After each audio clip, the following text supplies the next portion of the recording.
Yo, what's up everybody? I'm MBK. This is the second video we have now, so we're going over the races in Baldur's Gate 3. I hope you are as excited as I am. Let's get into it.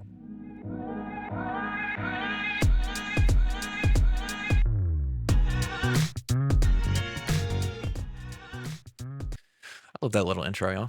All right, so these are the races that you get. Sorry, it does this blue screen of instant death. I have no idea why it does that every time I switch over. We'll get that fixed.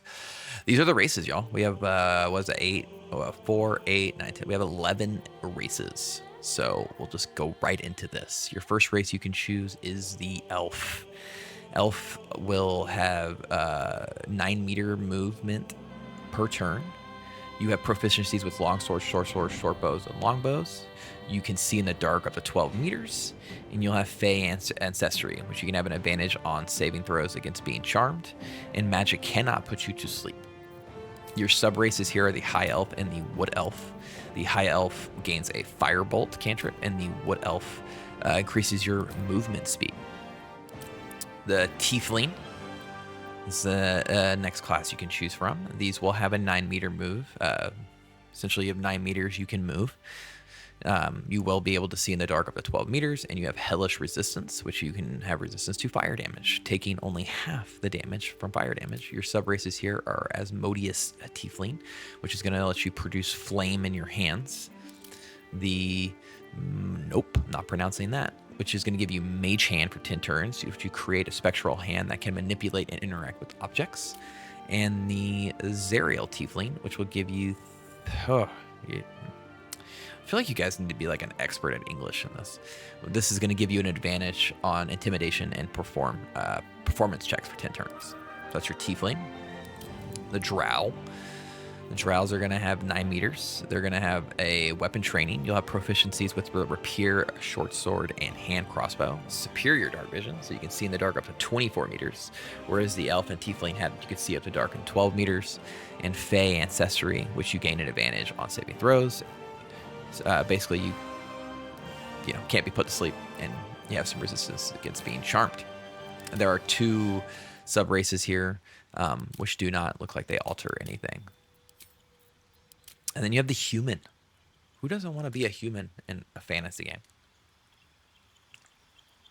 I think that's what everybody wants to be. I'm talking so much, the water just like fell out of my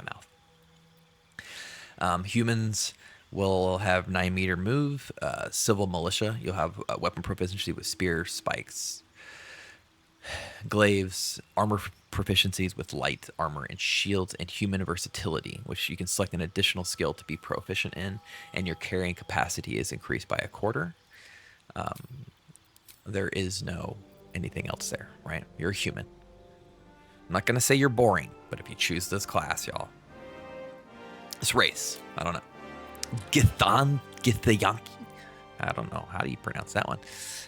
You get Astral Knowledge with this one. You'll have a proficiency in all skills of a chosen ability. You get the Mage Hand cantrip and your 9 meters per turn, as well as Martial Prodigy. It's a lifetime of relentless training.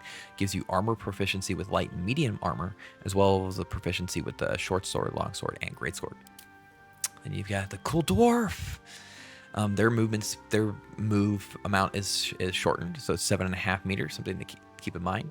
You'll have Dwarven combat training, so you'll have a proficiency with the battle axe, the hand axe, the light hammer, and the warhammer. You can see in the dark up to 12 meters, and you will have advantages against poison and have resistances to poison damage. Your sub-races are the Gold Dwarf. This is going to increase your maximum hit point by 1 and increase it by 1 every time you gain a level. The Shield Dwarf, which is going to give you a higher proficiency in light medium armor, and the Dragar, which is superior dark vision up to 24 meters, as well as advantages against illusions and being charmed or paralyzed. Got your Half Elf here, 9 meters total. You get Civil Militia here, so that's the same as the human. Dark Vision, 12 meters, and the Fey Ancestry. Your sub-races are the High Half-Elf, giving you Firebolt, the Wood Half-Elf, giving you Fleet on Foot, so increased movement speed, and the Drow Half-Elf, which is going to give you Dancing Light. You got the Halfling, Obviously, the movement here will be shortened to the 7.5 meters. You have Lucky, so when you roll a 1 for an attack roll, ability check, or saving throw, you can re-roll the dice, but you must use the new roll. And you have Brave. You'll have an advantage on saving throws against being frightened. This is pretty cool that you get the you get a re-roll. That could be pretty potent. Your sub-race here is Lightfoot Halfling, which you gain an advantage on stealth checks, so you could do this with like a rogue. And your Strongheart Halfling, which is you have an advantage against poison and poison damage. The Gnome, also probably going to have a movement hit. You have 7.5. Gnome Cunning, you have an advantage on intelligence, wisdom, and charisma. Your sub-races here are Rock Gnome, Forest Gnome, and Deep Gnome. Rock Gnome is going to give you night vision, essentially, to 12 meters. The Artificer's Lore is going to add twice to your proficiency bonus to history checks. Forest Gnomes will get the ability to speak with animals and be able to see in the dark. And the Deep Gnome can see in the dark very far, 24 meters, as well as have an advantage in stealth checks. Again, could be a very good rogue. Dragonborn. This is, I almost don't even want to give chat a chance to tell me what to choose, because, like, seriously, oh, look at this. Just look at this. Look at this. Look how gorgeous this is. This looks awesome.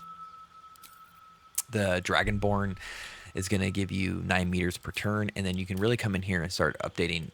Where the change is going to be is in your sub-race. So each sub-race is going to give you a different ability and a different resistance to that ability since you spew it out of your mouth, right? So black is acid, blue is, what's that, lightning, brass is fire, bronze is lightning. Is that lightning too? Yeah, okay, cool. Copper is acid, gold, fire, green, poison, red, fire, silver, cold, and white, cold. Very beautiful looking race. I probably will want to make a Dragonborn. And the last one is Half-Orc. Half-Orc will have 9 meters per turn. They will have dark vision, relentless endurance. So if you reach 0 hit points, you will regain 1 hit point instead of becoming down. So a little amazing little ability there to fight off death for 1 round. And savage attacks. When you land a critical hit with a melee weapon attack, your damage dice are tripled instead of doubled. This seems like actually a really powerful starting class, to be honest, to starting race. And that's it, y'all. Those are all the races. So yeah, Baldur's Gate 3. Hopefully you enjoyed this, and I will have I do have it in the timeline below. Make sure you like and subscribe. I'm Hitman BK, and I'll see you when we're on playing.